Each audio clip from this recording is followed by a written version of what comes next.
Zach Paulette was the executive director of ACORN and Project Vote simultaneously.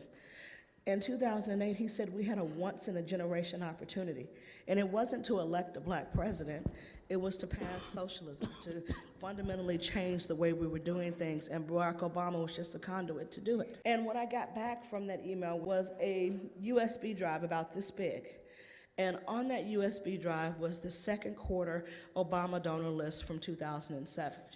So I contacted Stephanie Strom of the New York Times as a confidential source, and I began to give her documents and records and emails and everything she would need to show that not only was ACORN committing massive voter registration fraud, but they also had done things that would constitute prosecution under the RICO statutes.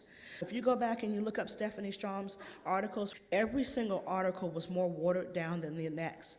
None of those stories ever got printed the way they were. So on October 23rd, 2008, I heard my phone ring. Because I was in the bathroom with my daughter, I let it go to voicemail.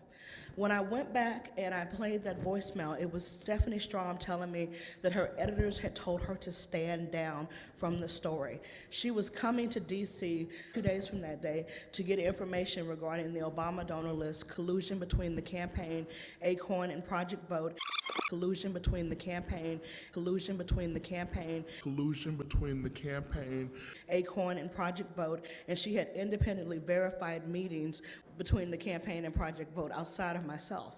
And she told me that it was not the policy of the New York Times to print a game changer that close to the election for either side. And if you remember, they printed a story about John McCain having an affair with an anonymous source. And there I was willing to come forward, be identified, and they had a list that they could prove could not have been downloaded from the internet because it included donors that Obama had never turned over to the FEC. So I went to CNN. They did a 3-tape interview that never aired. ABC News and Martha Raddatz had the story and was able to prove the validity of the list, and they would not touch it. Everyone provided cover for Obama before the election.